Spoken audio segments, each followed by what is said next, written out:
Hi, let's talk soul wisdom. So our first soul wisdom comes from the school of life. All our experiences, all our challenges that we've had.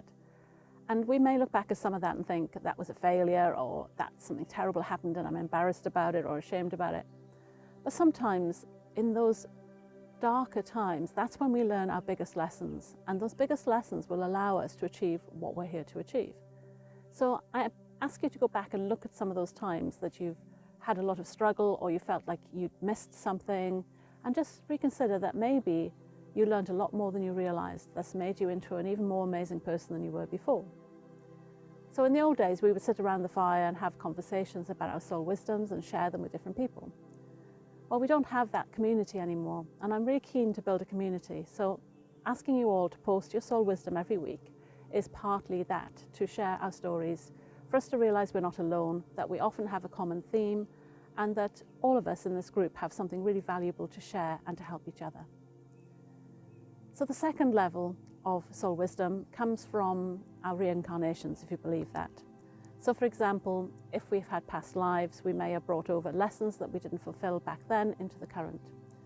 We may have ancestral programming that's been passed down through our mothers and our grandmothers and the lines of people that came before us, male or female. And these can leave us with beliefs and fears and anxieties that have been handed down without even knowing why. Our bodies are really clever at kind of picking up on subtle clues of people's behaviour. And sometimes, we might get fearful around money and never know why. And it's because our parents did that when we were small. So when we talk about ancestral things and past lives, then that's the second level of our soul wisdom. And then there's a third level of our soul wisdom, which really is our multidimensional self, ourselves from the stars. This kind of wisdom comes in without any knowledge of where it comes from. It's kind of like you just get this amazing idea and you have no clue where it's come from. And that level of soul wisdom is harder to connect to if you've never done it before, but it's so amazing once you do. So hopefully that explains the different levels of soul wisdom. And to get all of this flowing, regardless whether it's the school of life, whether it's past life and ancestral, or whether it's cosmic, there's only one thing you need to do today to get that started, and that's to actually start sharing your stories. It's as simple as that.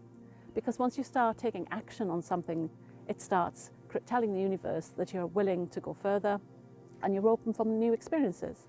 So then you'll start noticing signs and synchronicities, and that will help you then build up more knowledge and more access into this soul wisdom that is buried inside you, just waiting to shine out so everyone can see what you have to offer the world.